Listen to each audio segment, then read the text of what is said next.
Hey everyone, welcome to the channel. Tonight we're heading deep into the Appalachian Mountains with 10 true horror stories. Encounters that prove these ridges hide more than just beauty. Before we begin, let me know where you're watching from and what time it is for you. Now, let's step into the shadows together. Story number 1.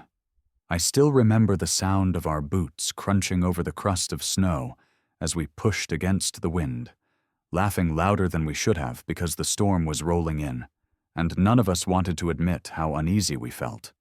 There were 4 of us, me, Marek, Tomasz, and Piotr, city kids in our 20s, convinced a hiking trip through the Tatras would prove we were tougher than our lives behind desks. By the time the sleet stung our faces, we knew we'd never make it to the next shelter. That's when we saw it. A hulking, dark structure tucked into the trees, its windows black, its roof sagging under decades of weather. An old ski lodge, abandoned since before we were born. Marek grinned through his scarf and waved us forward like he'd discovered treasure. The door was chained, but Tomasz found a broken side window big enough for us to crawl through. I hesitated, not because I was worried about trespassing, but because the smell hit me first. Damp wood, rusted metal, and something faintly sweet, like fruit gone bad. But Piotr clapped me on the back and pushed me toward the window.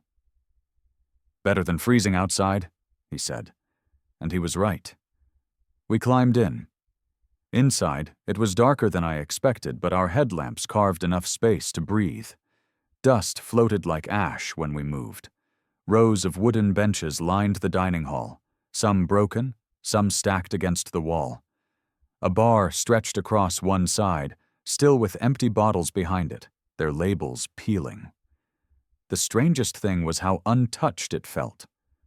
No graffiti, no sign of kids sneaking in over the years, just this frozen memory of what once was. That should have comforted me, but it didn't. We set up in the far corner where the wind couldn't whistle through the cracks. Tomasz tried to light a small fire in the stone hearth, but the chimney must have been blocked because smoke pushed back into the room. We ended up huddling in our sleeping bags, drinking from the bottles we'd carried in, trading stories, letting the storm rage against the walls. It felt almost normal, except every time the wind shifted, the building groaned like it had lungs of its own. At some point, Piotr wandered off with his flashlight, saying he wanted to explore. I called after him, joking he'd fall through rotten floorboards, but he only laughed. The minutes stretched. When he came back, his cheeks were red with excitement. "The lifts," he said breathlessly. "The ski lifts are still out there. The cables, the chairs, everything." We followed him to a cracked door at the back, stepping out into the frozen air. And there it was, the skeletal outline of a lift line climbing the slope, towers like crosses rising against the night. The chairs swayed slightly in the wind, groaning as if alive. "Imagine this place when it was open," Marek muttered. "Packed with tourists, lights, kids shouting." His voice trailed off because the wind carried something else down to us then. A faint, metallic whine, almost rhythmic. I told myself it was the cables stretching, nothing more, but it made my stomach twist. We went back inside, but I couldn't shake the sound. Hours later, as I lay half asleep, it came again, clearer this time, not from the wind, but from the machinery itself. A mechanical hum, steady and deliberate. My eyes snapped open. I sat up. Marek was already awake, staring at me wide-eyed. "You hear it too?" he whispered. We shook Tomasz awake and went to the door. Snow whipped against our faces, but there was no mistaking it. The lift was running. Slowly, impossibly, the chairs clanked along the cable, rising up the slope toward blackness. My brain scrambled for explanations. Maybe some leftover power line still connected. Maybe the storm triggered it.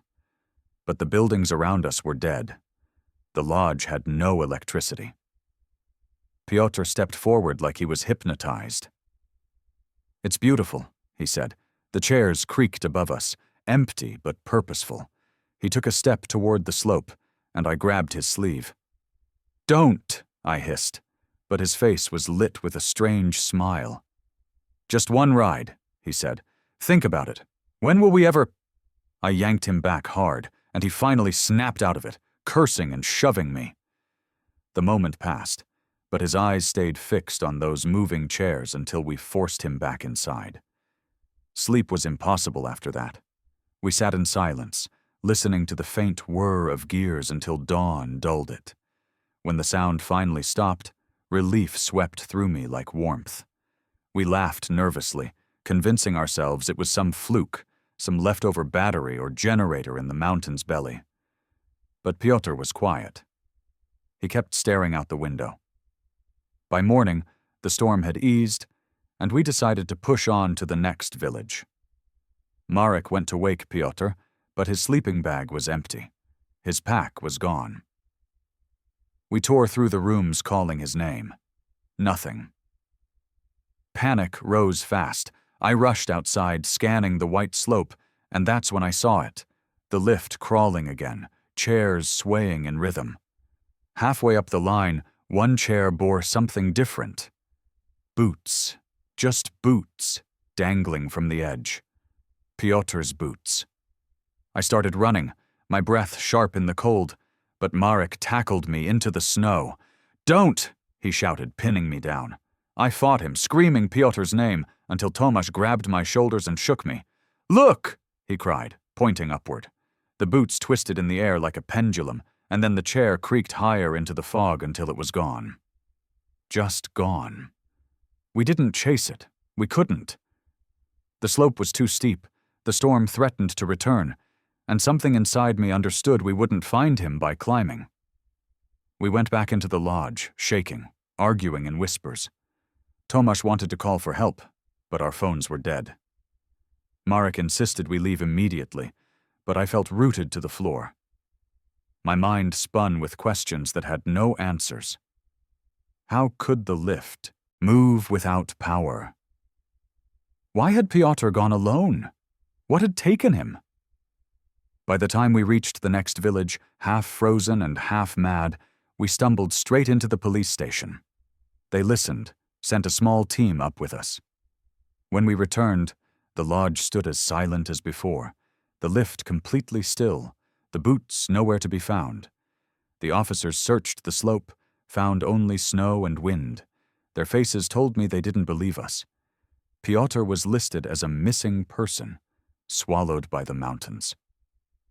Weeks later, back in the city, I tried to bury it. Tried to tell myself he'd slipped away in the storm, lost in the drifts, body buried where no one could find it. But some nights, when the world goes quiet, I swear I hear the faint whir of a cable carrying chairs into the dark. I never told Pyotr's family about the boots. I couldn't. What good would it do to share that image? The part that eats at me isn't just losing him. It's that look on his face before it happened. The smile, the longing. Like the mountain was calling him, promising something we couldn't see. And he wanted it more than he wanted us. I've never gone back to Zakopane. I won't set foot in those mountains again. But if you ever find yourself near an old lodge where the trees stand too quiet and the lifts sway without wind, don't stop. Don't look. Keep walking until you can't hear the hum. Because once it catches your ear, I don't think it ever really lets go. And if you see boots dangling above you, don't run toward them like I almost did. Just pray they don't start moving on their own. Before we jump into the next story, please like the video and subscribe to the channel. We really need your love and support. Story number 2. I had only been living in the cottage for 2 weeks when the first storm came, and I remember it because I had just finished marking essays by candlelight. The power was out, and the rain hammered so hard against the roof that the sound became a low roar. When I stepped outside to check the gutters, I noticed the rain barrel at the corner of the house was already half full. I leaned over with my lantern, expecting to see the clear water I'd planned to use for the garden. Instead, What stared back at me was a deep, murky red. At first, I thought maybe clay from the roof tiles had bled into it, or that the barrel was rusting. But when I dipped my hand into the surface, the water clung to my skin in a sticky sheen. It wasn't mud. It looked like diluted blood. The next morning I tried to dismiss it. Maybe the storm had carried some strange runoff from the hills. I dumped the barrel, scrubbed it clean, and filled it with fresh water from the pump. But the same thing happened during the next storm a few nights later. The barrel wasn't just stained red. It was as though the rain itself changed once it touched that cottage roof. I couldn't bring myself to drink from it or even use it for the plants. I hauled bucket after bucket away from the cottage and poured it out. But the smell stayed with me, iron-heavy, faintly metallic, unmistakable. By the third storm, I stopped telling myself it was anything normal. Something was wrong. At the school where I taught, I mentioned it casually in the staff room, trying to laugh it off. Most of the teachers shrugged or teased me about old Irish cottages having quirks. But one older woman, Eileen, fell silent the moment I described the red water. She set down her teacup with a slow, deliberate movement and asked me exactly where the cottage stood. When I told her, her face tightened. "That land," she said quietly, "was where they buried the ones shot by the crown. After the uprising, they say the ground never settled. Some call it cursed." The other teachers waved her off, embarrassed by her superstition, but her words stayed with me. I didn't sleep well that night. I kept picturing bodies pressed into the soil beneath me, their blood rising into my barrels every time the heavens opened. I told myself I was a rational person. I studied literature, not folklore.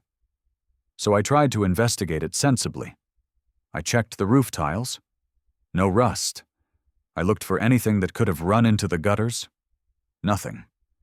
I even filled one barrel indoors with clean water and set it outside during a storm, away from the roof. That barrel stayed clear. Only the ones connected to the cottage filled red. That meant something was being funneled down from above. But what? One Saturday, during heavy rain, I climbed up the side of the house to inspect the gutters. My lantern beam caught on dark streaks inside the channel. I reached in with gloved hands and pulled out what I thought would be leaves or silt. Instead, a chunk of blackened, fibrous material slid into my palm. It looked like rotting cloth, but when I sniffed it, the metallic scent made my stomach turn. My mind raced. Was it animal remains? Had birds or rats nested in the gutters? I shoved the material into a sack and climbed down quickly, heart pounding. Later, I tried burning it in the stove. The smoke that came off was foul, acrid, and I swore I heard a faint crackle like whispers under the flames.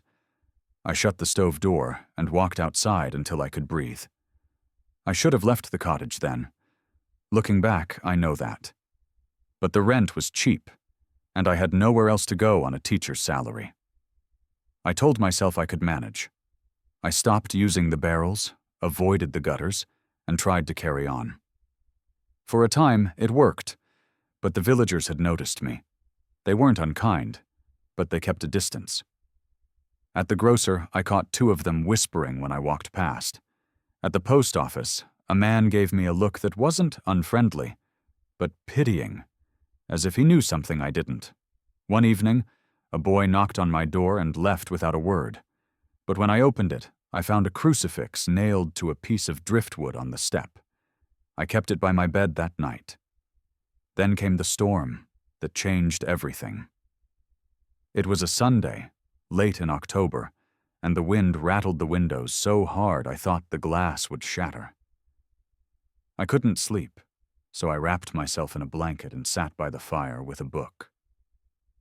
That was when I heard it, the sound of water, louder than usual.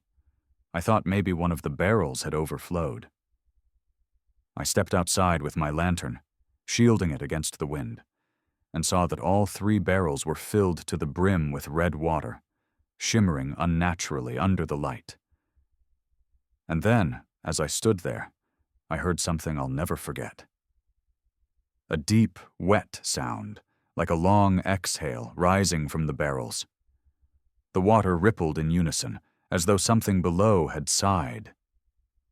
I stumbled back, nearly dropping the lantern. My mind screamed to run, to get away, but my body wouldn't move.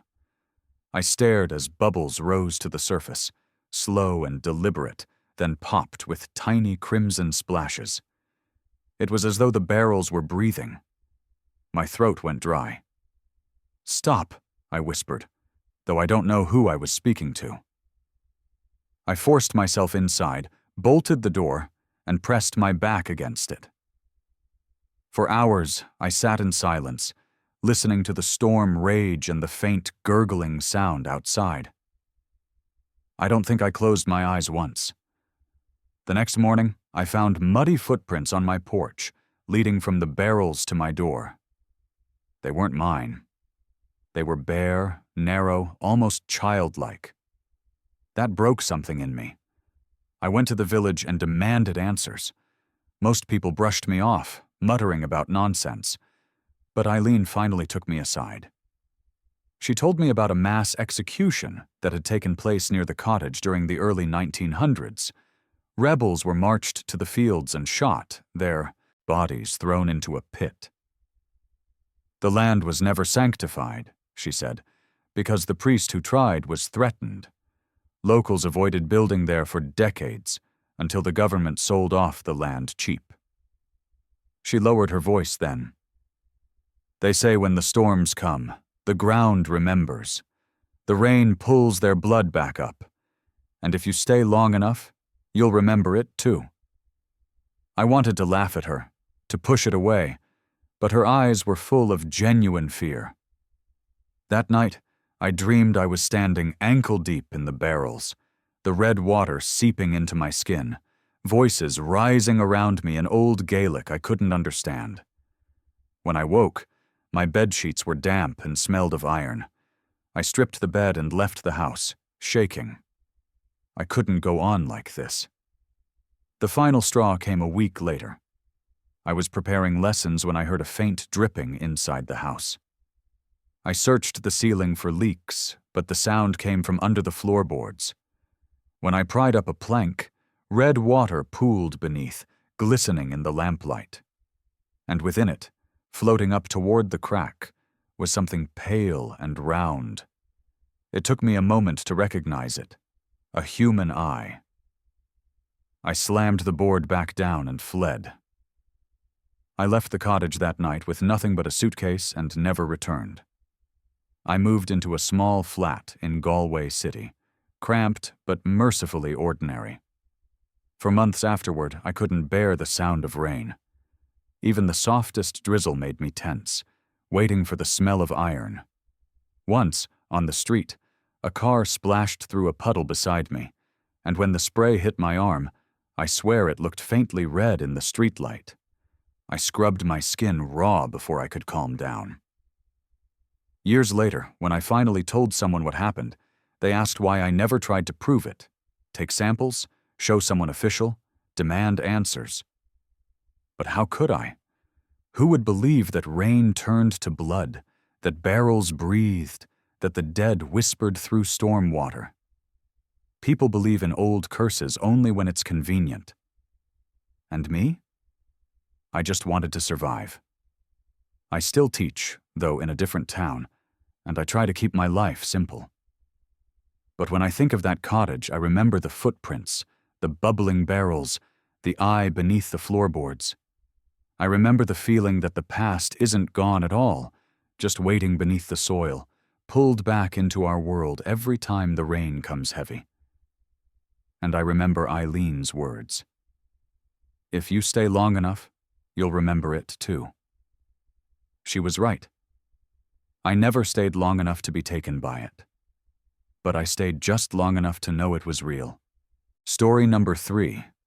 I was 12 the first time I lied to my parents about where I was going, and that night in 1983, is burned into me so deep I can still smell the metal and sweat when I think about it. The carnival had rolled into Timmins for the week, setting up in the field behind the hockey arena, and every kid in town was buzzing. My folks didn't trust carnivals, said the people who ran them weren't the kind of folks you wanted around. They told me to go straight home after school. But when you're 12 and your friends are talking about neon lights and rides that shake your ribs, you don't just walk away. I slipped out after supper, told my mom I was heading to my buddies to trade hockey cards, and headed toward the music and laughter carrying over the trees. By the time I got there, kids were already darting between rides, and the smell of fried dough mixed with gas fumes. It all felt bigger than life, the kind of thing you thought only existed in movies. I spotted my friend Gary near the Tilt-A-Whirl, holding a wad of tickets. He grinned at me and yelled, "You made it!" We rode until we were dizzy, laughed until our throats hurt. But around 9, something shifted. I noticed one of the rides wasn't running, the Gravitron, the spaceship-looking thing. People were asking about it, and one of the other workers just shrugged, saying the operator hadn't checked in. It seemed odd, but none of the adults pressed it. That detail stuck in my head, though, even while Gary was begging me to try the ring toss. My eyes kept drifting toward the row of trucks parked behind the carnival tents, their doors closed tight. You ever get that itch in your chest when you know something isn't right, but you can't stop looking anyway? That's what it was. I told Gary I needed a drink, and wandered off towards the trucks, my sneakers crunching over the gravel. The further back I went, the quieter it got. The laughter and music dulled, replaced by the hum of generators. I passed one truck where 2 men in grease-stained jackets were smoking and speaking in low voices. They didn't even look at me, just went silent until I was out of earshot. My palms were sweating. I told myself I'd take a quick peek, prove to myself it was nothing, and run back to the rides. At the last truck in the row, something caught my eye. The padlock on the back wasn't snapped shut. It was hanging loose, as though someone had closed it in a hurry. My stomach flipped, but my curiosity pushed harder than fear. I reached up, tugged at the latch, and the door shifted with a groan. The smell hit me first, sharp and sour, like old sweat and iron. I pulled the door open just enough to see inside, and that's when my breath caught. There were people in cages, not animals, not props, people. 4 of them in the first row, gagged with rags, wrists tied. They were dressed in the same faded uniforms the carnival workers wore, the red and white striped shirts. Their eyes locked on me all at once, wide and frantic, and they started thrashing against the bars. My heart jackhammered. One of them, a woman with stringy blonde hair, shook her head violently at me, like she was warning me not to make a sound. I stumbled back, my hands trembling so badly I nearly dropped the door.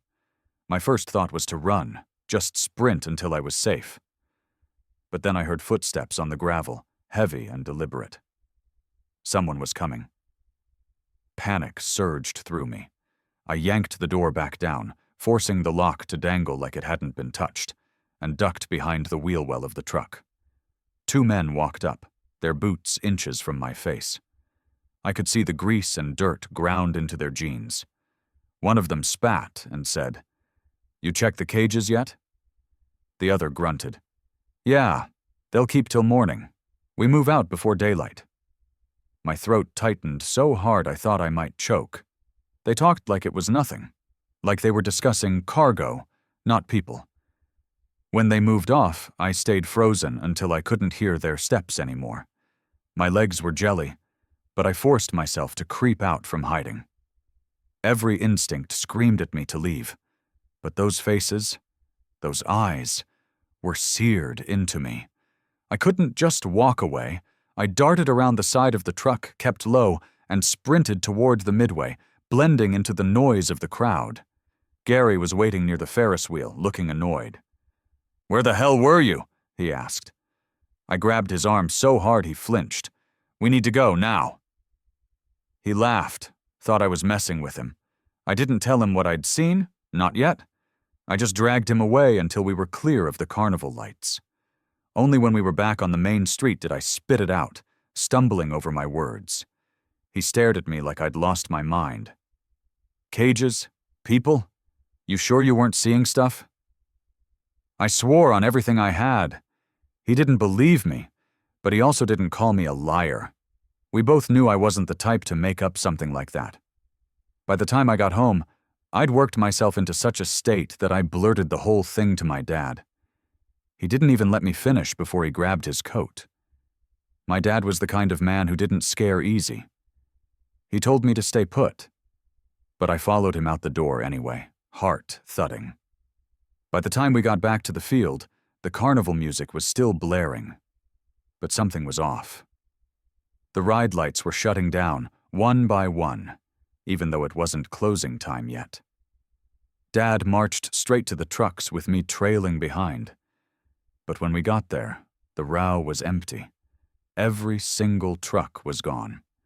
Just patches of oil on the dirt where they'd been. I tried to explain, tried to tell him I wasn't making it up, but his jaw was tight, his eyes scanning the empty field. "You saw something," he muttered. "Don't doubt that. But they're gone now." He took me home, and that should have been the end of it. But it wasn't. The next morning, the local paper ran a small story buried in the back pages.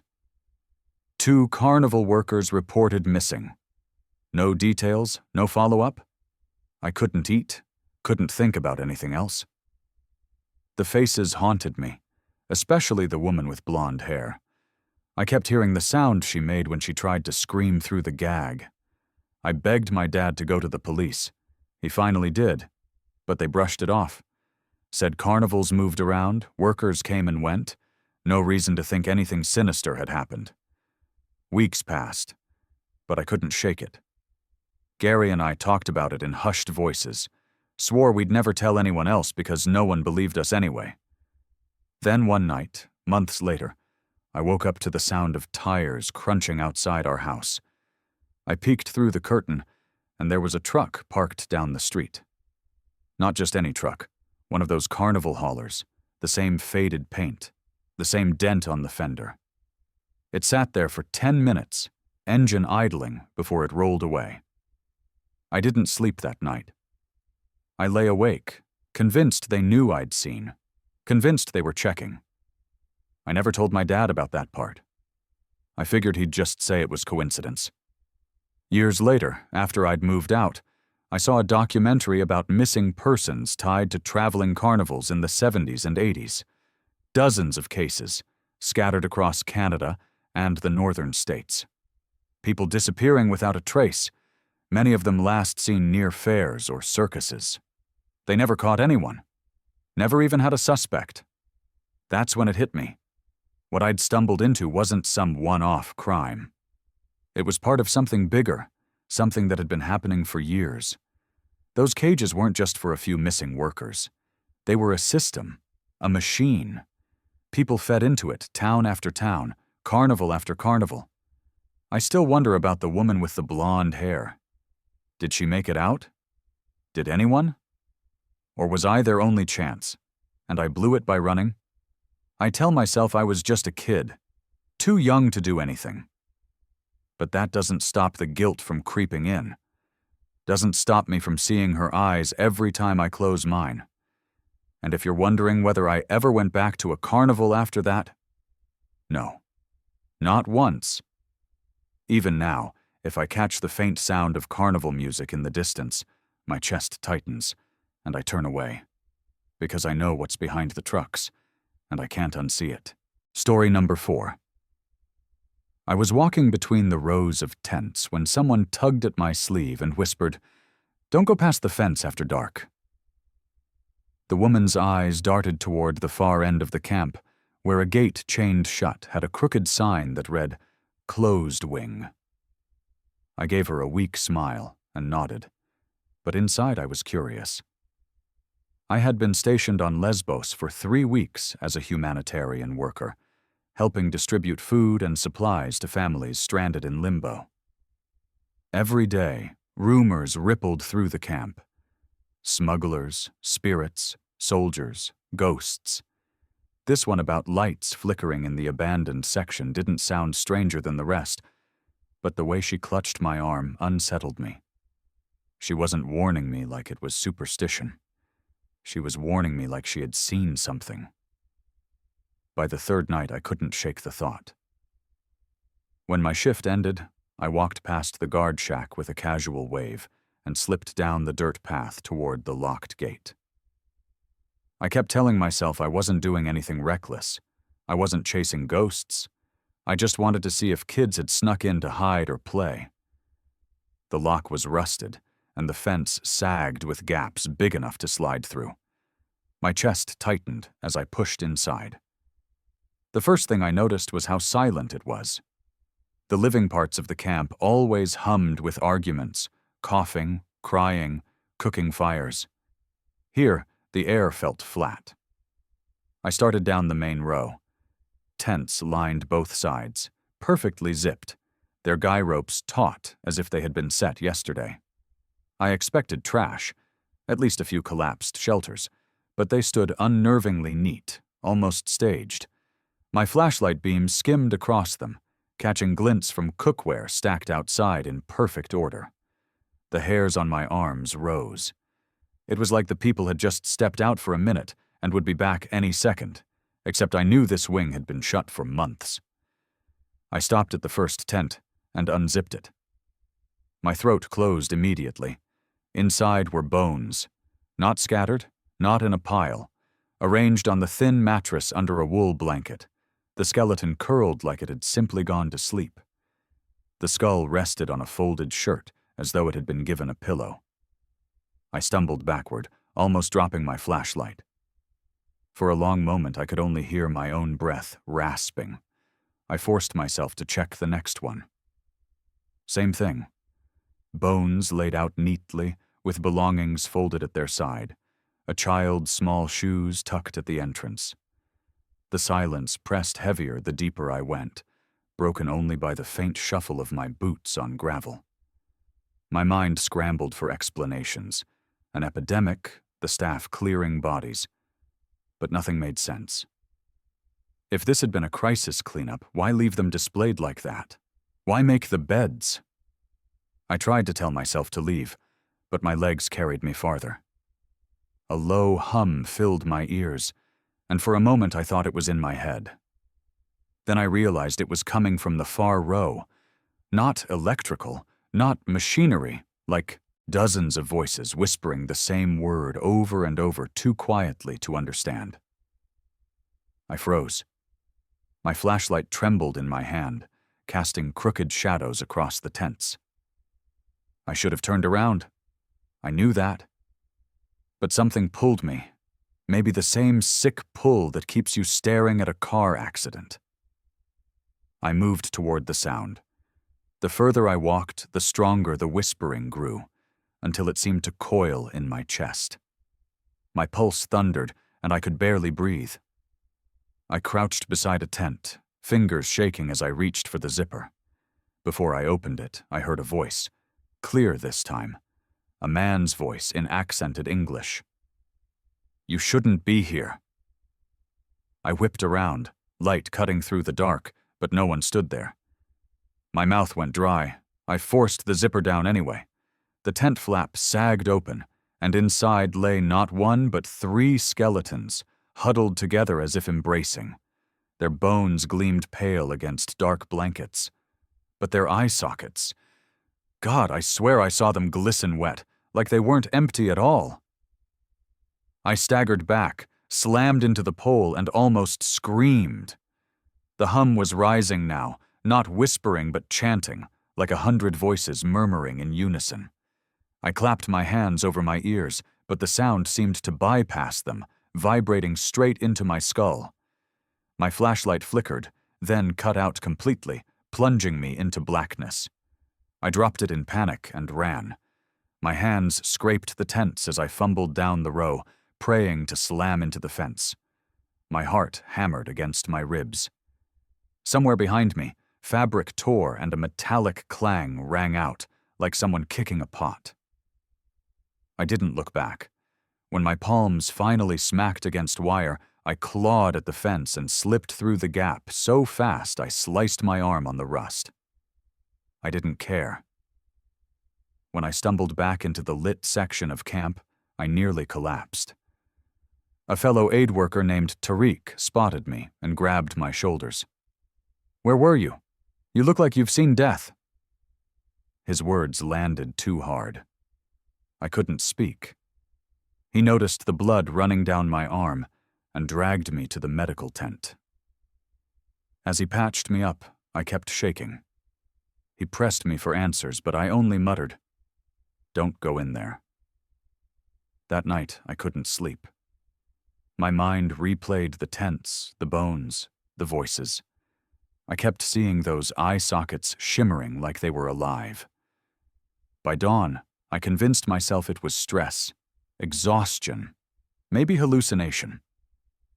But when I woke, my tent flap was zipped from the outside, and tucked just inside was a child's shoe, the same small kind I had seen in that second tent.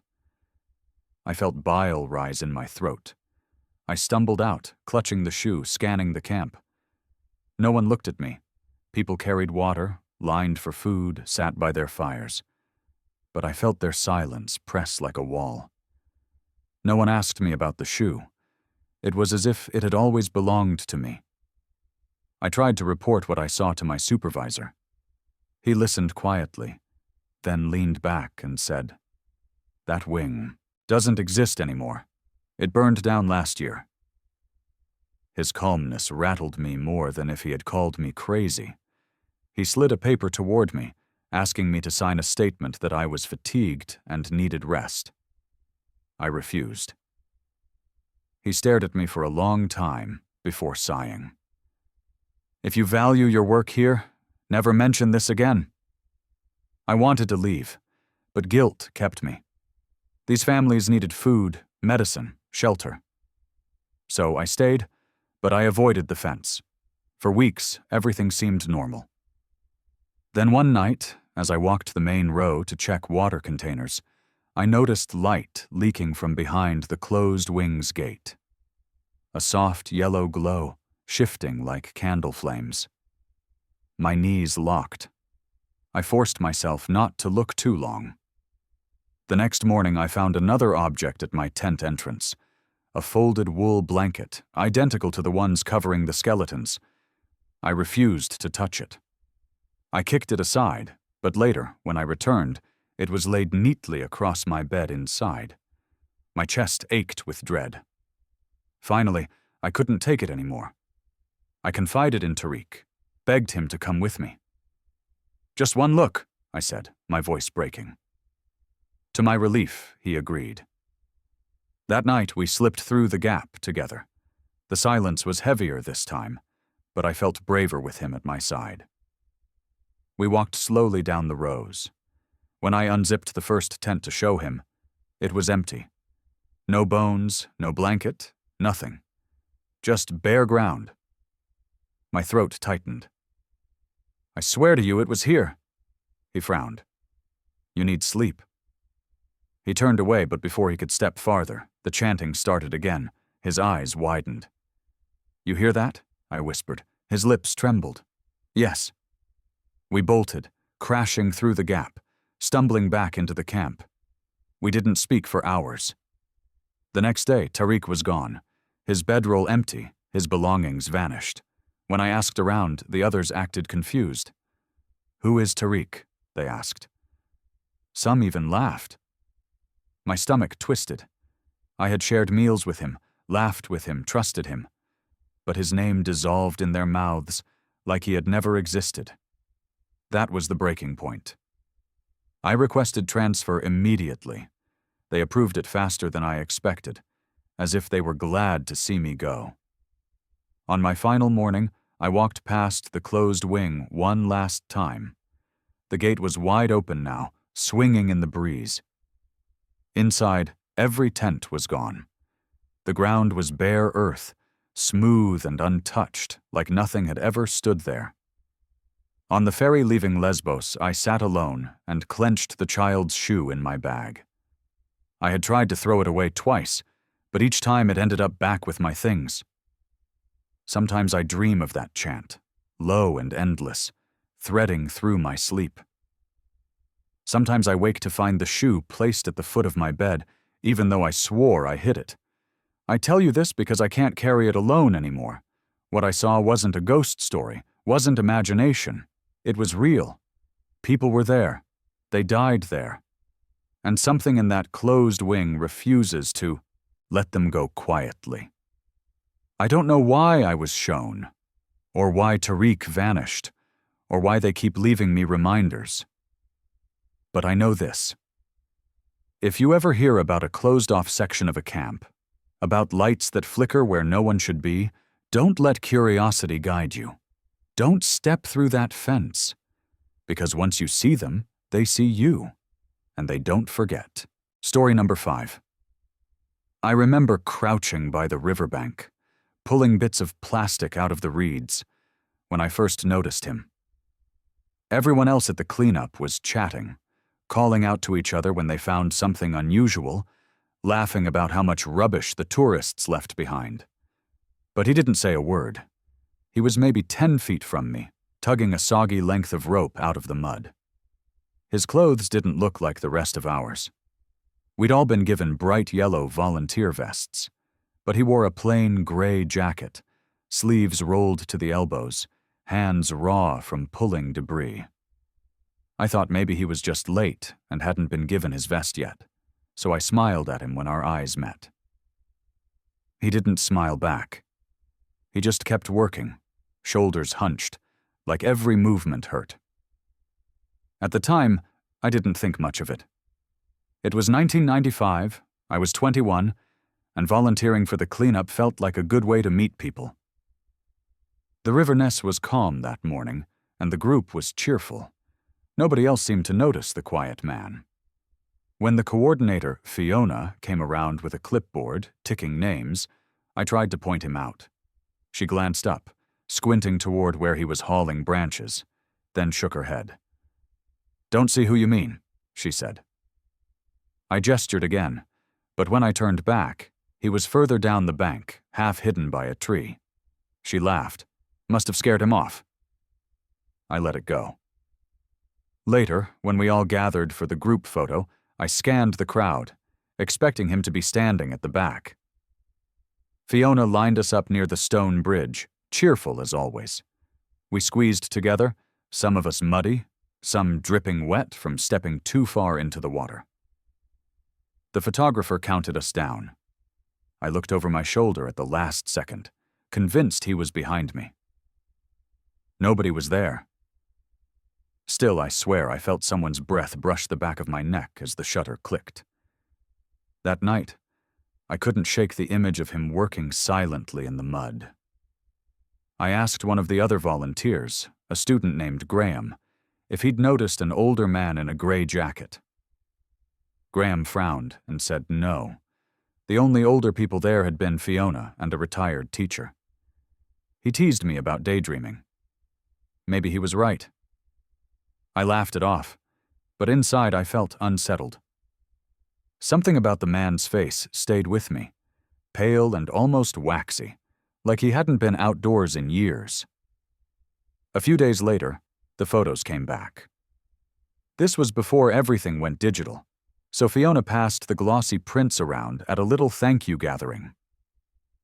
I leaned in, eager to see myself, eager to prove to myself I hadn't imagined him. And there he was, standing directly behind me, his head tilted at an odd angle, mouth slightly open, eyes fixed straight ahead. The strange thing was, his body looked blurred compared to everyone else, as if he hadn't been still when the picture was taken. Yet I remembered the photographer telling us to hold our positions. No one else was blurred. I felt the blood drain from my face. "That's him," I whispered. "That's the man I told you about." Fiona peered at the photo, brow furrowing. Who? She pointed at random faces, naming them. I jabbed my finger at the gray figure behind me. Her mouth opened, then closed. She slid the photo back into the envelope quickly, almost too quickly, and busied herself pouring tea.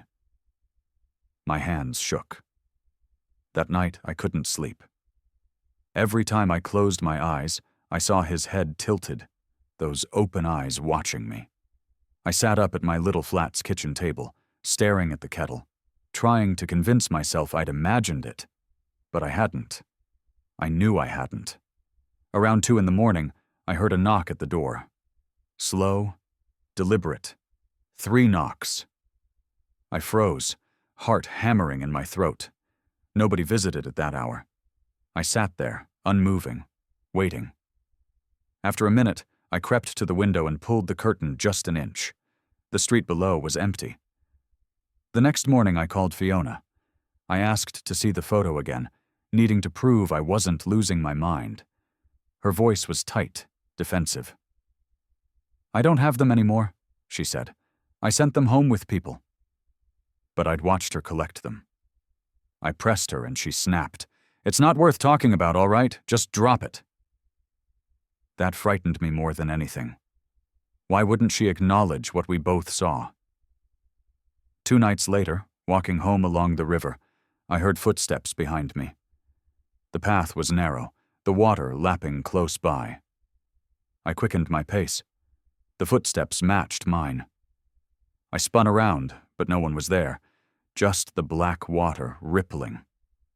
I swore under my breath and almost ran the rest of the way home. When I got to my door, breathless, I realized something was wrong. Muddy footprints led up to my step. Not mine. Bare feet, wider than mine, toes splayed unnaturally. I scrubbed them away with a rag, but the smell of river mud lingered in the hall. That night I dreamed of drowning, lungs filling with water while someone held me down. I woke gagging, gasping for air. The sheets were damp, though not from sweat. They smelled faintly of the river. The following day, Graham knocked on my door, holding his copy of the group photo. His hands shook as he passed it to me. "Look," he whispered. I looked. The man in the gray jacket wasn't blurred this time. He was sharper, clearer, standing closer. His hand was resting on my shoulder. I didn't remember feeling a hand. "It changed," Graham said. His voice cracked. "I swear it wasn't like this before." We sat in silence, the weight of it pressing down. Finally, he said, "My gran told me a story about a man who drowned near here in the 60s. Said he used to work these cleanups before they were organized. Nobody found his body." His eyes darted to the photo. "What if that's him?" I wanted to believe it was just a story, a coincidence. But that night, lying awake, I heard water dripping. Not from the tap, not from the ceiling. From under my bed. When I leaned down with trembling hands, the floor was wet, slick with dark water. I backed away, heart pounding, and spent the rest of the night on the sofa. The next day, I decided I had to face it. I went back to the river, standing on the bank where I'd first seen him. The water looked ordinary, calm. But I spoke anyway, voice shaking. "I know you're here. I know what you want. Just leave me alone." My words echoed off the water. For a moment, nothing happened. Then the surface broke, just slightly, as if something had dipped a finger in and drawn a circle. I stumbled back, terrified. I told myself I wouldn't go near the river again. But fate doesn't listen. A week later, Fiona called. Another cleanup was scheduled. I said no, firmly, but she pressed. "We need you, don't be silly." Against my better judgment, I went. I told myself it was safe, that it was all in my head. Halfway through the day, standing with a trash bag in my hands, I felt it again. A presence behind me, I spun, bag slipping from my grip. He was there, not across the bank, not blurred, right behind me, water dripping from his clothes, eyes fixed on mine. His lips moved, but no sound came out. My chest seized with cold. I stumbled backward, tripping into the mud. When I looked again, he was gone. Everyone around me was still laughing, working, oblivious. That night, I packed a bag. I called my parents, told them I needed to come home. They didn't ask why. I left Inverness the next morning. On the train, I clutched Graham's photo, unable to throw it away, unable to look at it. I thought distance would save me. But 2 days later, in my childhood bedroom, I woke to find damp footprints across the carpet, leading to my bed. I screamed. My mother burst in, confused, but the footprints had already faded, leaving only the smell of the river. That was the breaking point. I went back to Inverness one last time, back to the river. I brought flowers, laid them on the bank, whispered a prayer. I begged him to rest. I don't know if he heard me, but the water stayed still, and for the first time, I didn't feel watched. It's been years now. I've never seen him again. But I don't go near rivers anymore. I can't. Sometimes, when I look at old photos, I check the background, scanning faces. I can't shake the fear that one day I'll see him again, standing just behind me, hand on my shoulder, waiting. And if I do, I don't think I'll be able to walk away a second time. Which story setting scared you the most? Let me know in the comments. Story number 6. I woke up to the sound of branches tapping against the side of our bedroom wall, and I remember thinking how strange it was because the closest apple tree had been at least 15 feet from the house the night before. I sat up, rubbed my eyes, and looked through the window. What I saw didn't make sense. A young apple tree, thin and crooked, had pushed up through the soil right next to the wall overnight, its leaves brushing the glass as though it had been planted there years ago. I nudged my wife, Hannah, and told her to look. She muttered something about contractors missing stumps when clearing the land, but we both knew we'd walked the property line together yesterday, and there hadn't been any tree near that spot. By the time we went outside, there were more of them.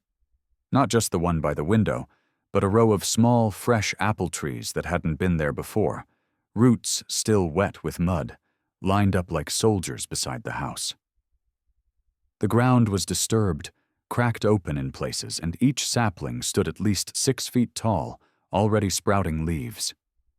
I remember standing there with the morning dew on my shoes and feeling the skin on the back of my neck tighten.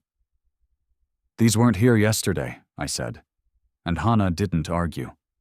She just wrapped her arms around herself and said, "Let's not overthink it." The land had seemed like a dream when we first bought it. Rotorua wasn't far from town, but the property itself was quiet, tucked against a hill. The orchard had been abandoned, rows of old trees twisted and gnarled, half dead with moss climbing their trunks. The seller had warned us about the work involved, but the price was too good to pass. We thought it would be a fresh start, a little hobby farm.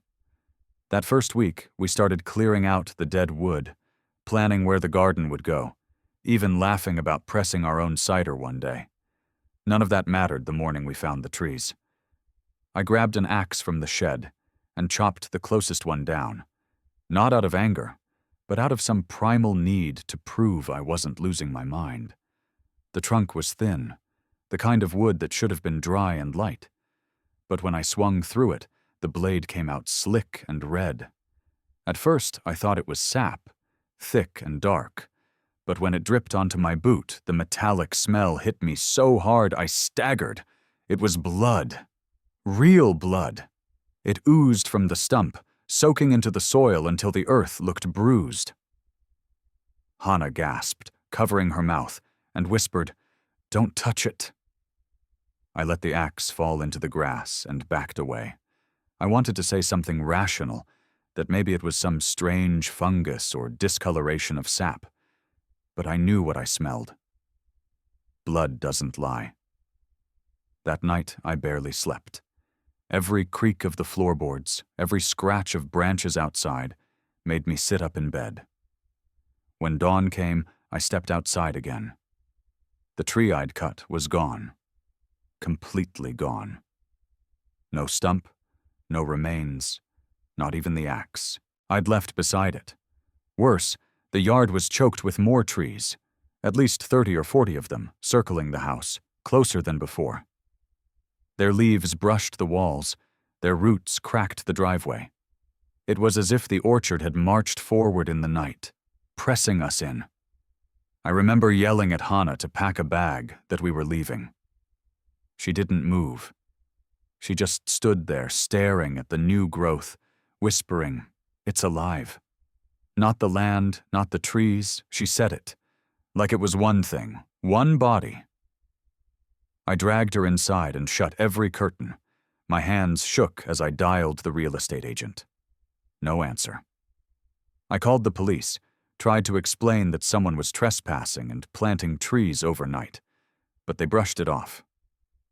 "Probably old root systems regrowing," the officer said. "Happens faster than you think." I wanted to scream. That evening, I decided to cut them again, all of them if I had to.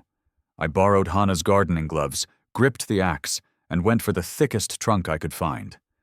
This one was solid, its branches heavy with apples that looked almost too ripe, their skins red and veined like flesh. I swung hard. The trunk split, and this time the blood didn't just seep, it gushed. It sprayed across my shirt, hot and sticky, as though I'd hit an artery. The apples dropped from the branches and burst open on the ground. Inside, there weren't seeds. There were teeth. Tiny, white, human teeth embedded in the flesh. I dropped the axe and stumbled backward, bile rising in my throat.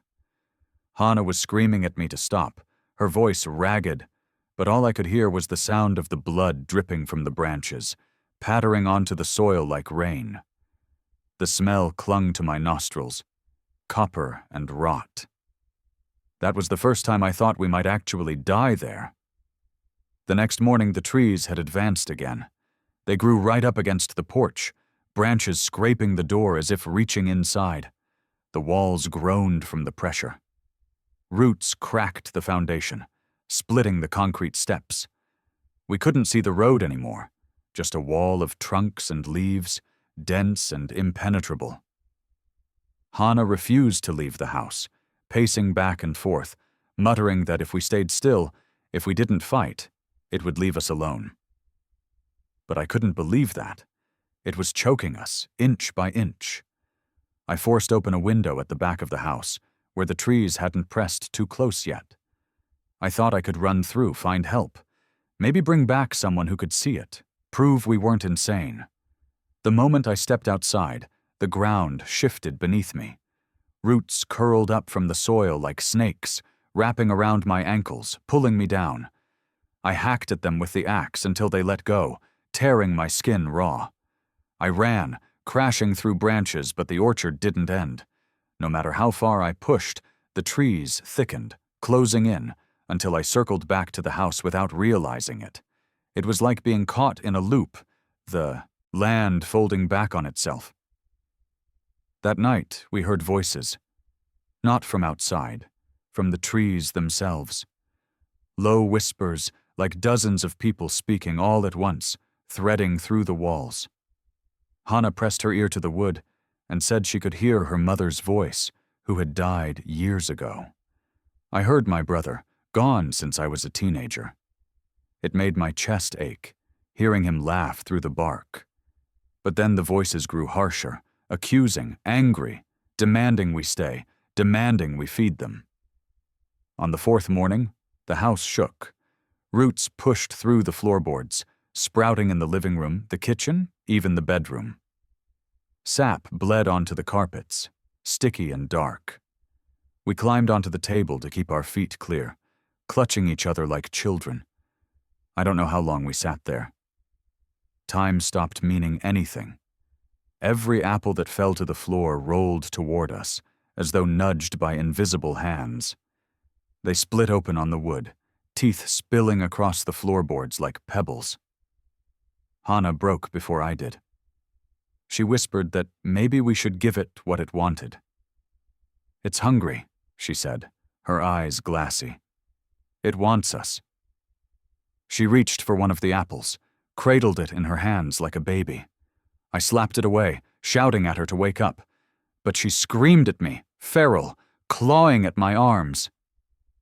That was when I realized the orchard didn't just want us trapped, it wanted us divided. I made my choice that night. I doused the floor in kerosene from the shed, striking matches with shaking hands.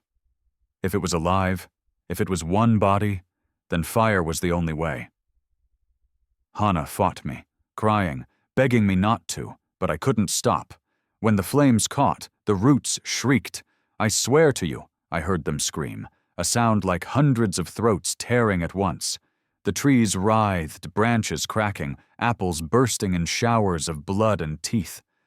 The house burned, and we ran, choking on smoke, stumbling through the fire-lit orchard. For the first time, the trees parted, pulling back as if retreating from the flames. I dragged Hannah across the field until we collapsed on the road, coughing and sobbing. Behind us the orchard blazed, an inferno of twisting trunks and howling voices. By morning it was gone. Not just the fire, everything. When we returned with emergency crews, there was no orchard, no house, no sign of what had happened.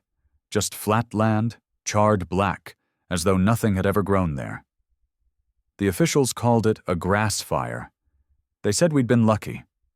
They didn't believe us when we tried to explain. Nobody ever did. Hannah doesn't talk about it anymore. She left 2 months later, moved in with her sister. We never spoke again. Sometimes, though, when I walk past fruit stands in town, I stop and stare at the apples. I check their skin for veins, their flesh for teeth. And every now and then, when I bite into one, I swear I taste iron. Story number 7. I slammed the studio door shut behind me and twisted the lock, like I had done 1,000 times before. Midnight always felt like a quiet little ritual, me finishing up my shift at the local station, gathering my cassette tapes, and heading out to my beat-up Oldsmobile in the empty parking lot. The building sat a little off the main road, close enough to the hills that the radio tower looked like it sprouted straight out of the trees. It was just a job, but it had become my rhythm. You put on the records, talk between the tracks, make sure the ads roll, and then shut the place down. Simple. As I slid behind the wheel and cranked the ignition, the silence was comforting. Bluefield was always sleepy at that hour, and I liked it that way. I tuned the car radio out of habit, expecting dead air now that I'd just signed off for the night. Instead, the dial lit up, and the speakers hummed with the opening chords of a song I'd deliberately left on the shelf. It was "In the Air Tonight," Phil Collins, and I knew for a fact it hadn't been on my playlist. My stomach sank. I was the last one out. Nobody else touched the booth. Yet here it was, crisp and live, our station's frequency. I leaned closer, trying to convince myself it was just a replay from an old tape, maybe some automation glitch I'd overlooked. But then I heard my own voice. Not a recording from earlier. I heard myself introducing the track, in words I hadn't spoken. My voice, clear as day, saying things I never said. "Stick around, Bluefield. We've got a long night ahead." My throat went dry. That wasn't me. I pulled the car over just a few blocks from the station, gripping the steering wheel so hard my fingers ached. I sat there listening, heart pounding as the broadcast continued. I could hear the little breaths, the pauses, even the way my tongue clicked against my teeth, all the quirks I knew in myself. But the sentences were wrong, twisted, like someone using my mouth but not my mind. My first thought was that maybe somebody had broken in, maybe another DJ messing with me, but the place had been locked tight when I left. The second thought was harder to swallow. Maybe I was losing my mind, imagining the whole thing. But the music swelled, my phantom voice spoke again, and I knew this wasn't a trick of fatigue. I drove back. I don't remember the streets, just the sick feeling in my stomach.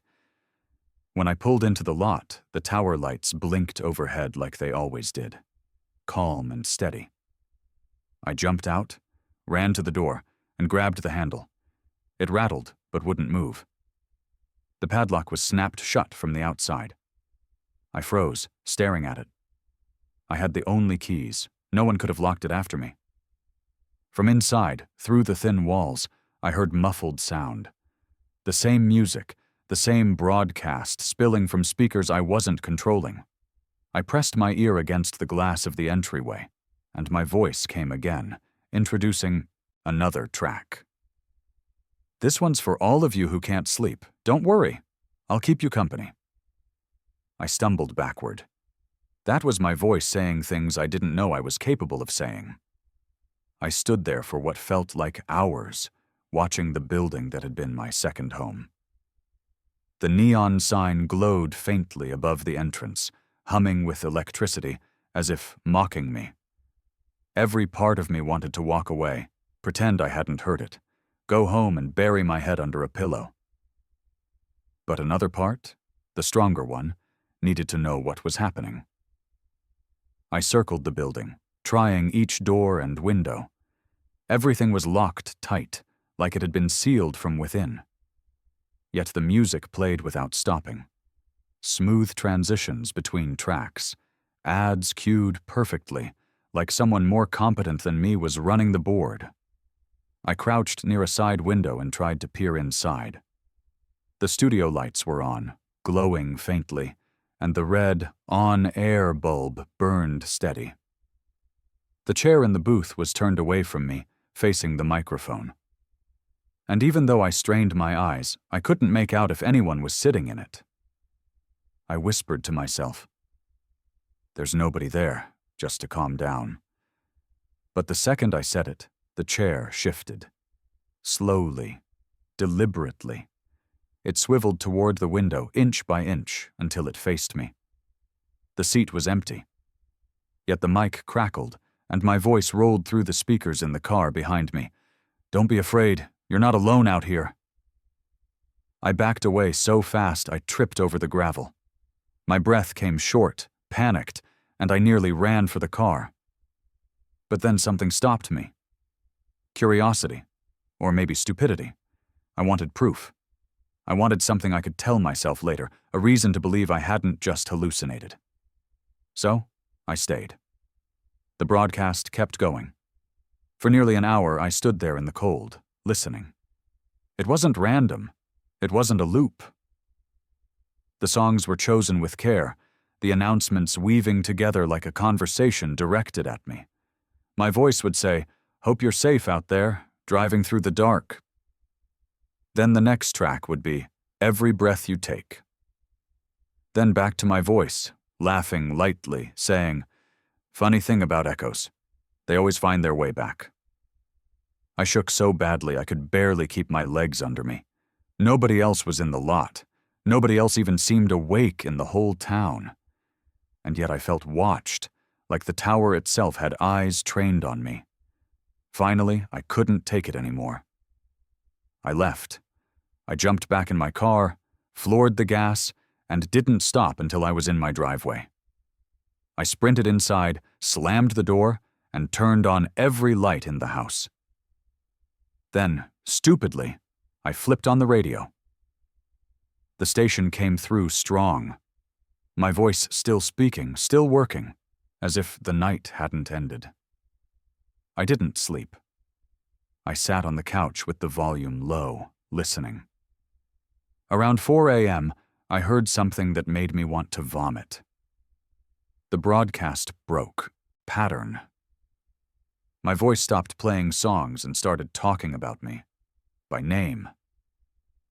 "Our friend locked the doors tight tonight, didn't he? He thinks he's safe at home. But he left something behind." I shut it off, shaking. My chest hurt, like my own voice had reached inside me and squeezed. I didn't turn the radio on again until the sun came up. The next day, I went back to the station. Nothing looked wrong. The padlock was gone, like it had never been there. My keys fit perfectly, and the doors opened smooth. Inside, the studio was exactly as I'd left it. Tapes stacked neatly, my coffee mug still half full, chair angled the way I'd pushed it back. No signs of an intruder, no signs of a broadcast continuing after I left. When the manager arrived later that morning, I asked casually if the transmitter had glitched overnight. He shook his head. Dead air after midnight, like always. I didn't argue. I didn't tell him what I'd heard. But I knew. That night, I tried again. I stayed tuned in after signing off, driving further out into the hills, further from the comfort of town. The same thing happened. Songs I hadn't picked. Words I hadn't said. My voice keeping company for a town that never knew the difference. And when I drove past the tower, I swear I saw movement up there. Not lights, not a bird, but a shape clinging to the metal, swaying with the wind. Over the weeks, I became obsessed. I recorded the broadcasts on blank tapes, proof for myself. Each time the voice grew bolder. It started talking about my thoughts, whispering things I hadn't told anyone. Regrets, secrets, the names of people I loved. It wasn't mocking me exactly. It was replacing me, one night at a time. The worst came in early December. I stayed late to check the log sheets and make sure the equipment was shut down. When I reached for the main switch, the intercom crackled. Without me touching anything, my voice spilled out from the studio speakers, right behind me, soft and close. Don't turn it off. I'm not done yet. I bolted. I should have quit then. I should have left the job, left the town, started fresh somewhere far away. But you can't just abandon your life. You tell yourself it's stress, fatigue, imagination. That's what I clung to, until the night it took everything from me. It was a Sunday. No commercials scheduled, no traffic on the line, just a quiet night. I signed off, grabbed my coat, and walked out like always. When I reached my car, the radio inside was already on. My voice was speaking through the static, whispering my own goodbye. Thanks for listening, folks. That was my last show. From now on, I'll be staying here. The next morning, the manager called me, furious, said I hadn't shown up for my shift, that I'd left the station unmanned. I tried to argue, to tell him I had been there, that I'd done everything by the book. But he insisted I'd abandoned the broadcast. And that was the end of it. He fired me on the spot. I packed up my things and left Bluefield soon after. I couldn't drive past that tower again without feeling the weight of unseen eyes. But the strangest part? Even after I left, I kept tuning in. I'd sit in borrowed apartments hundreds of miles away, twisting the dial just to see. And sometimes, faint through the static, I'd still hear it. My voice carrying across states, telling stories I never lived, signing off in ways I never would. You'll think I'm exaggerating, I know, but I'm telling you the truth. I wasn't just hearing things. I lost my job, my reputation, and a piece of myself to whatever lived in that station. And the reason I'm telling you now, face to face, is because I tuned in again last week. It was the middle of the night. I turned the dial without even realizing, and there it was, clear as ever. My voice, steady and calm, saying something that froze me to the bone. Don't worry, friend. You don't have to tell the story anymore. I'll keep it alive for you. I shut it off. I haven't turned on a radio since, and if I'm being honest, I'm scared to. Because deep down, I know it's still out there. Talking. Broadcasting. Using me to fill the silence. Story number 8. I was already soaked through by the time I spotted the outline of the cabin, half hidden between twisted trees on the ridge. My boots squelched with every step, and my pack felt like it had doubled in weight from the rain. I didn't care if it was leaning, rotting, or on the verge of collapse. It was 4 walls and a roof, and that was enough for me in that moment.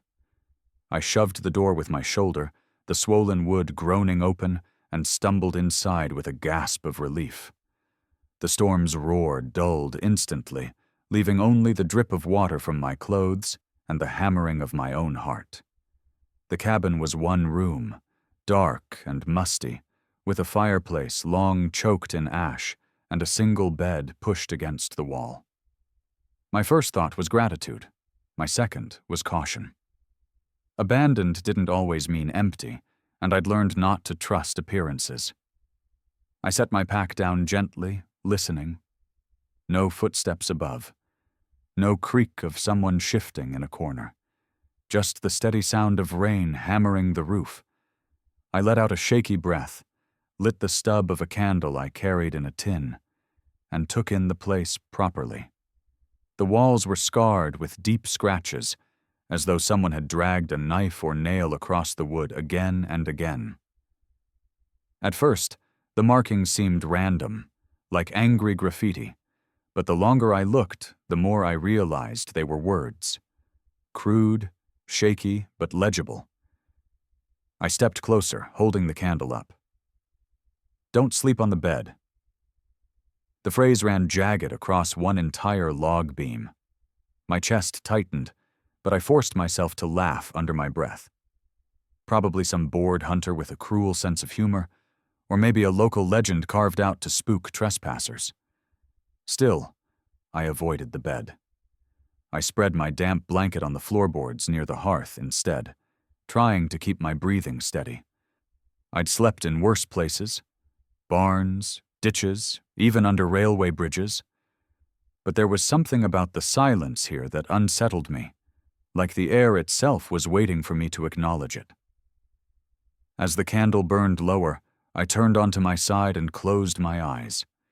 I told myself not to think about the words, not to think about why someone would scratch that particular warning. I drifted in and out, half dreaming, until a soft sound pulled me awake. A faint scrape, like chalk against a board. My eyes shot open, and for a moment I thought the storm had returned, but the sound was inside. My candle had guttered out. The room was pitch black. I froze, every muscle locked, listening. The scraping continued, deliberate and slow, against the wall near the bed. My throat went dry. I reached blindly for my pack until my fingers brushed metal. I struck my lighter, the tiny flame weak but enough to show me the wall opposite. New words glistened in the fresh wood grain, as though carved moments ago. "Not here. Not the floor." I dropped the lighter with a curse. The flame snuffed out as it clattered away. My stomach twisted so violently I thought I might be sick. I scrambled back, fumbling for the lighter again, but I couldn't bring myself to spark it. My pulse thundered in my ears. I stayed there, pressed against the damp boards, until exhaustion and fear blurred together into a kind of numbness. At some point, I must have passed out. When I woke, pale daylight filtered through the warped shutters.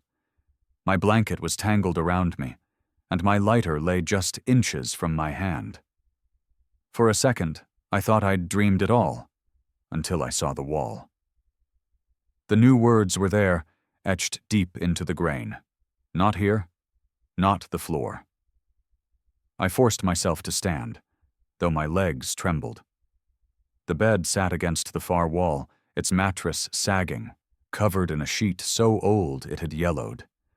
The carved warnings repeated in my mind like a drumbeat. Don't sleep on the bed, not the floor. A sharp, stubborn part of me wanted to spit and leave, pretend none of it mattered. But I knew better. Something was here, and it wanted me to notice. I edged closer to the bed, every instinct screaming to stay away. The sheet looked undisturbed, yet the smell hit me before I even touched it, a sour, metallic stench that churned my stomach. I grabbed the edge of the fabric with 2 fingers and peeled it back. The mattress was soaked through with dark stains, the texture clumped and sticky. Blood. Old, blackened in places, but still damp in others, as if it had never dried. My vision swam, and I stumbled back, slamming into the wall hard enough to rattle my teeth. That's when I saw another message scratched right above the bed frame. "You'll feed it too." I couldn't breathe.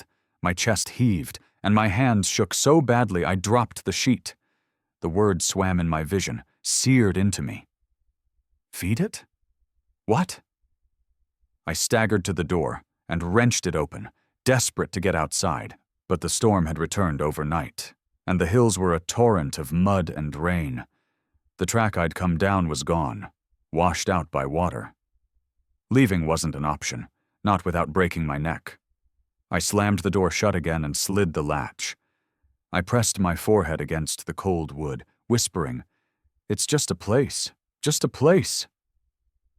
But I didn't believe it. My eyes kept darting to the mattress, to the words above it. Someone had died here, more than one someone. I knew it in my bones. The hours dragged. I paced the room, too scared to sit, too restless to stand still. Every time I looked away from the walls, I'd glance back to find new scratches forming. At first, I thought my eyes were tricking me, but no. The words shifted when I wasn't watching. Stand in the corner. Stay in the middle. Don't look down. I laughed once, sharp and hysterical, because it was absurd. Who was warning me, or was it playing with me? By late afternoon, the storm still hadn't broken, and I knew I had to last the night. My body ached with exhaustion, but I couldn't trust the bed, the floor, or the words. I dragged my pack onto the rickety table in the corner and perched on it, hugging my knees like a child. My candle stub was gone, so I relied on the dim gray light seeping through cracks in the roof. The night fell heavy, thicker than before. I heard the scraping begin again, and my body locked in place. My teeth chattered as the words continued to form around me, unseen but audible. Long, dragging scratches, circling the room like someone walking the walls with a blade. My breath fogged in front of me, though the air didn't feel cold. My muscles cramped, but I didn't move. Not until a single word carved itself right across the table beneath me. "Now!" I screamed, leaping off the table, nearly tripping over my pack. I fumbled for the door again, but when I yanked it open, there was nothing outside. Not rain, not wind, not even trees, just a wall of darkness that swallowed the threshold. The storm had vanished, replaced with a void so absolute I felt myself swaying toward it. I slammed the door shut, chest heaving. I spun back toward the room, but the cabin had changed. The bed was gone. The scratches were gone. The fireplace was gone. It was only 4 walls and a ceiling, smooth and unmarked. I staggered, whispering, "No, no, no." My voice sounded small, swallowed by the silence. I pressed my palms against the wood, desperate to feel the grooves, but there was nothing. Only clean, solid boards. And then the smell returned. Fresh, coppery, stronger than before. I looked down. My boots were standing in a puddle spreading across the floorboards. Dark red, warm. It seeped up around my soles and I froze, horrified, because it wasn't dripping from the ceiling and it hadn't bubbled from the walls. It was rising. I stumbled back, tripping over my pack, and hit the wall hard. My legs splashed as the liquid climbed. I clawed at the door, yanking until my fingers bled, but it wouldn't budge. The room grew darker with every inch, and I felt something shifting under the surface, brushing against my shins, curling around my ankles. Not hands. Not quite. More like ropes or sinew, alive with their own pulse. I screamed again, raw and ragged, kicking until I slipped sideways and crashed against the wall. The liquid surged, swallowing me to the waist. My head spun. I thought I was going to drown there, nameless and forgotten in a hunter's cabin. I fought until my throat tore with the effort, until I couldn't hear anything but my own heartbeat. And then, all at once, the pressure stopped. I was on the floor, gasping, my blanket beneath me, my pack at my side.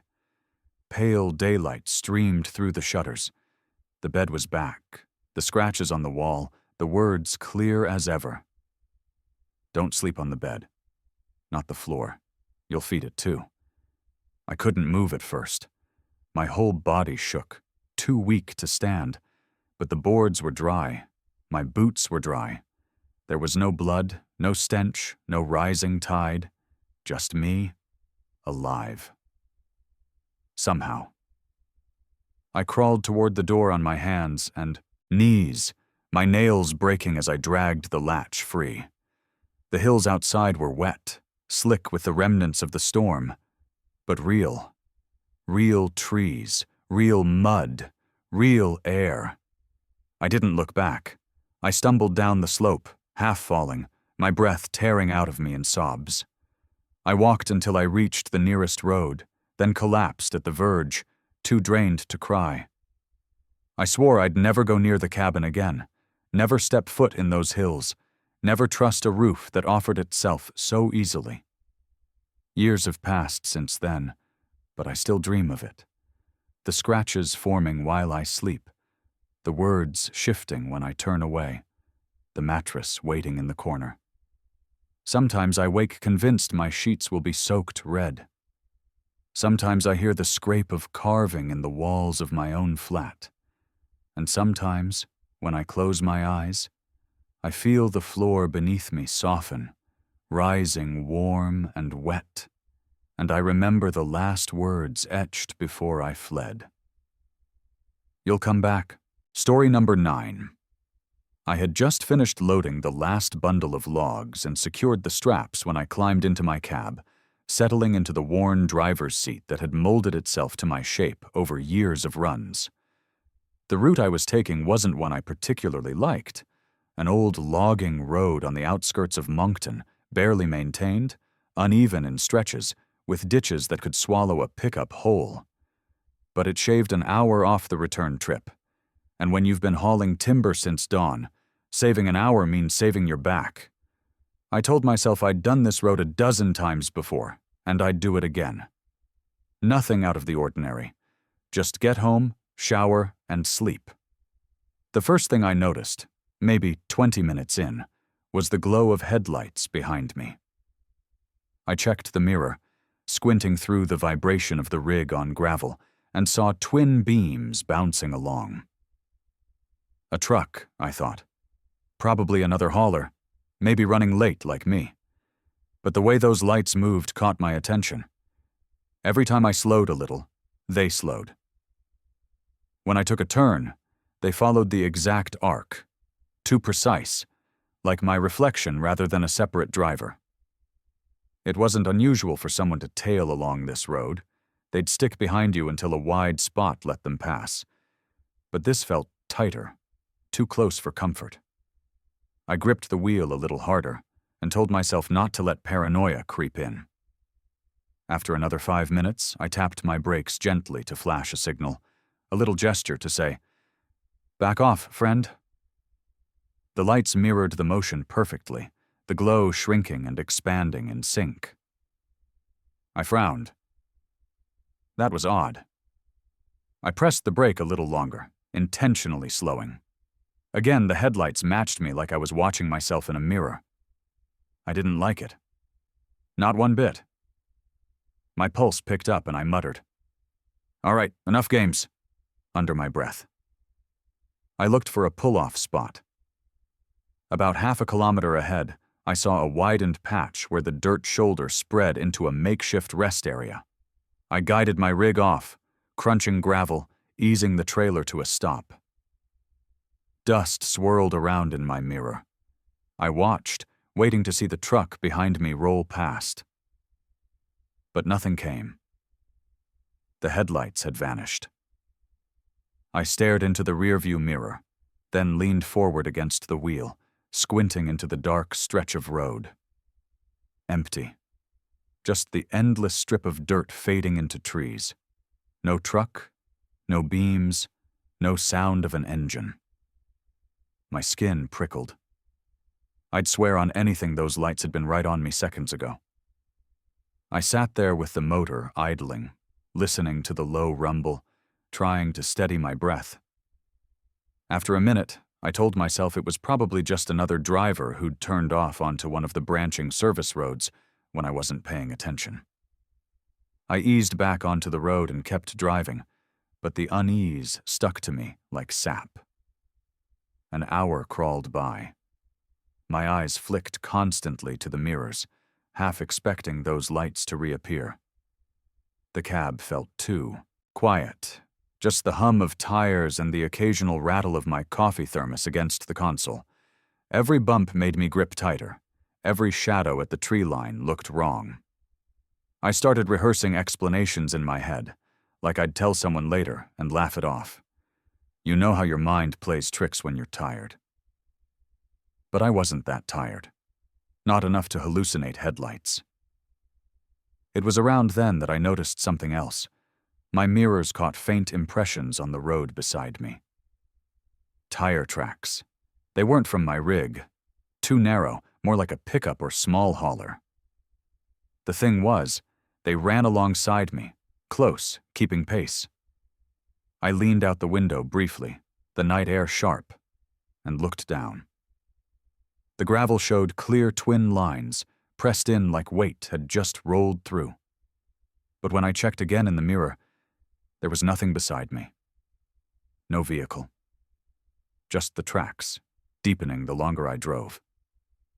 My throat tightened. I slowed the rig down, hoping to catch whatever was causing it, but the marks stayed.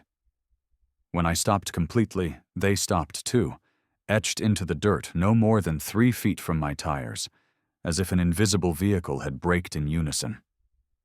I sat there, frozen, staring at the empty road and those fresh grooves. My hands trembled on the wheel, and for the first time in years, I felt small in my own truck, like the steel walls around me didn't mean anything. I reached for my radio. The CB I rarely used unless checking in. Anyone running this road tonight? I got something strange on the south track. My voice cracked more than I wanted. Static answered, a long hiss with faint pops. No reply. I considered turning back, but the idea of reversing with logs strapped behind me on a narrow road was worse. So I pushed forward, trying to focus on the center line, ignoring the tracks that seemed to breathe with me. Minutes stretched long. Then I heard it. Soft, almost like a second engine. Not loud, but steady, in rhythm with my own. I leaned forward, ears straining. It wasn't echo. I know what echo sounds like on these roads. This was layered under mine. Fainter, as if another truck was idling right beside me just out of sight. I swallowed hard and whispered, "Stop it." Not sure if I meant the sound or my own racing head. But the sound didn't stop. If anything, it grew clearer. I could hear the gears shifting when I shifted, the whine of a load pulling. Perfect mimicry. I started to sweat, my shirt clinging to my back. Finally, I saw a junction up ahead, a split where the road curved right, and another dirt path cut left toward a logging site. Relief hit me. If something was tailing, maybe I could shake it. I took the right sharply, trailer creaking, watching the mirror. Nothing followed. The phantom tracks, though, veered with me, carving through the gravel like ghostly signatures. My breath caught. That was when I knew I had to stop pretending this was just a tired mind. Something was out, here with me. I forced myself to keep driving until I reached a small way station, a shack used by crews during daylight. Deserted now. I pulled the rig alongside, killed the engine and climbed down, boots crunching. My flashlight beam shook as I scanned the ground. The tracks ended just before the shack, cut clean, like they'd evaporated. I walked the perimeter, the beam bouncing over dirt and weeds, and found nothing. No footprints, no oil drips, nothing but my own truck looming behind me. That's when a low creak came from inside the shack. My breath hitched. The door was latched shut, but the sound was unmistakable, floorboards shifting under weight. I stood frozen, light trembling on the door. My gut screamed to run, but curiosity pinned me there. Slowly, I backed toward my truck, never turning my eyes from the shack. I climbed in, locked the doors, and started the engine. The second it roared to life, I glanced in the mirror. For just a heartbeat, 2 headlights glared back at me from behind the shack. Not the glow of a bulb, but solid, white discs like eyes. Then they blinked out. I slammed the rig into gear and tore down the road. Trailer clattering, heart hammering so hard I thought I'd black out. I didn't stop again. Didn't look back until I hit the main paved route near the highway. Only when I rolled into the company yard did I finally breathe without shaking. Later, when I walked around to check the trailer straps, my knees nearly gave out. Fresh tire tracks curved into the dirt beside my parked rig, tight and parallel, like something had followed me right up to the yard fence before stopping.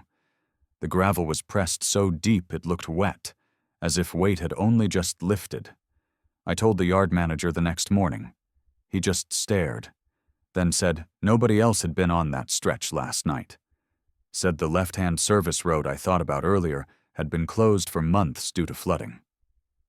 I didn't argue, just nodded, even though I knew what I'd seen. I never ran that road again, no matter how much time it saved. To this day, when I catch headlights in my mirror at night, I feel my chest tighten, because I can't shake the thought that it wasn't another driver. It wasn't even a truck. It was something that knew how to move like me, brake like me, ride the road like me, only it didn't exist where I could see it. And I'm certain, deep down, if I'd stopped long enough, it would have made itself visible in full. I don't think I'd still be here to tell you this if that had happened. So when I say I don't take shortcuts anymore, I mean it. Some roads don't just save you time. They take something from you piece by piece and leave you with the kind of fear you carry forever. Story number 10. We were already shouting at each other when Luca's head went under for the last time. I can still hear his voice, half laughing, half gasping, as he dared me to swim out further into the quarry pond. It wasn't supposed to be dangerous. We'd all been going there since we were little, climbing the rocks, sneaking cigarettes, pretending to be braver than we were. But that evening in the summer of 1999, with the mountains behind us and the water turning dark as the sun slid low, something shifted. It felt like the quarry itself was listening to us, waiting. I remember throwing a rock first, the way it slapped the surface and bounced into little circles. Luca grinned, his teeth catching what light was left, and he stripped off his shirt. "Come on, David," he said. "Don't be a coward. Last one in is cursed." He leapt, arms wide, crashing into the water with a splash that echoed against the walls of the pit. Marco and Enzo followed, hollering like idiots. I hesitated, not because I was scared of swimming, but because the water had looked blacker than usual. It didn't reflect the sky the way it normally did. It swallowed it. Still, I didn't want to be the only one standing there, so I dove in after them. The cold punched the air out of me. I came up sputtering, wiping my eyes, and Luca shoved my head back under, laughing. I shoved him back, both of us fighting like brothers. Enzo was already at the far end, showing off how fast he could swim, while Marco floated on his back, staring at the cliff walls. None of it felt strange yet. It was just another evening of being dumb kids in a village with nothing else to do. But then Luca shouted, "Let's go deeper, past the line." There wasn't an actual line, but we all knew where the bottom dropped off, where the water turned from green to black. People said the quarry had no end, that it connected to underground rivers or tunnels, that if you sank there you'd never hit bottom. The stories were just to scare us, we thought, but they always sat in the back of your head when you swam out too far. That night, with the air cooling and our voices bouncing strangely off the rocks, the idea didn't sound like fun. "I'm not going past it," Marco muttered. He swam closer to the edge, clearly done with the game. Enzo teased him for being a coward, but I noticed Enzo didn't swim out further either. Luca just grinned at me, his hair plastered over his forehead, his eyes daring. "You coming or not, David?" I should have said no. Instead, I followed him. We swam past where the rock shelf ended. My legs kicked into nothingness, the water so deep beneath me I couldn't even imagine touching bottom. Luca dove under and came up again, laughing. "See? No monsters? No ghosts?" He splashed water in my face. I was about to splash him back when he went under again. This time he didn't come up right away. At first I thought he was holding his breath, showing off. Treaded water, waiting, counting in my head. 10 seconds, 15, 20. My stomach tightened. "Luca," I called. Enzo and Marco turned toward me. "He's under," I said. Marco swore, paddling closer. Bubbles rose nearby, and we all exhaled in relief, until we realized Luca's head wasn't following them. The water rippled, small waves circling outward as though something had stirred far below. I ducked my face in, opened my eyes, but all I saw was blackness swallowing green. My chest ached from the cold, from panic. I came up choking, shouting his name again. Enzo dove down to look. When he came up, he was pale. "I didn't see him," he panted. "It's too dark." Marco scrambled out onto the rocks, yelling that we needed a rope, but we didn't have one. I swam in frantic circles, feeling my limbs go heavy, my throat burning. It was impossible. He'd only been gone less than a minute. He should have come back up. He always came back up. Then the ripples spread wider, reaching all the way to the edge of the quarry, as if something large had shifted underneath us. I kicked back toward shore, my instincts screaming. Enzo followed, both of us dragging ourselves onto the rocks, coughing, shivering. The water smoothed out, the surface calm again, except for one spot in the middle where it kept quivering, like something was still moving there. We waited. 5 minutes. 10. Marco ran back to the village, screaming for help. Enzo sat with his head in his hands, repeating over and over that Luca had been right there, right next to me. And then he was gone. I couldn't say anything. I just stared at that circle of ripples, my body shaking so hard my teeth rattled. When the adults came with flashlights and ropes, they dove in, pulled, shouted. The fire brigade came later, then divers from the nearest town. They searched all night, dragging nets, shining beams into the black. They never found him. Not a hand, not a shoe, not a single thread of his clothes. The official story was drowning. The quarry was dangerous, the currents unpredictable. Maybe he got tangled under rocks. But I know what I saw. There were no currents in that pond. It had been still as glass until the ripples started on their own. I didn't sleep for days after. Whenever I closed my eyes, I saw his face grinning at me, daring me, before vanishing. The worst was the sound, those bubbles rising without him, and the way the water seemed alive, almost breathing. Weeks later, when the search had stopped and the village went quiet again, I went back. I don't know why. Maybe to leave something for him. Maybe to prove to myself it had all been an accident. I carried his old soccer ball, the one he used to kick against the quarry walls. I tossed it into the pond. It floated a moment, then started drifting toward the center, not rolling, not pushed by wind, just drawn there. And when it reached that spot, it spun in slow circles, creating tiny ripples before slipping under without a sound. I ran. That was 26 years ago, but I still dream of it. I dream of standing on the rocks, watching the water ripple like it did that night.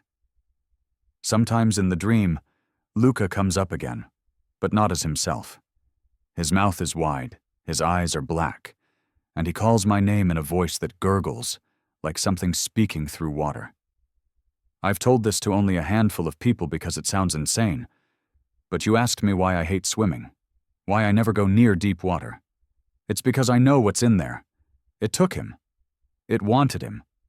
Maybe it wanted me too, and I was just lucky, or unlucky, enough to get away. When I hear kids in the village talk about going to the quarry, I tell them don't. They laugh the way we did.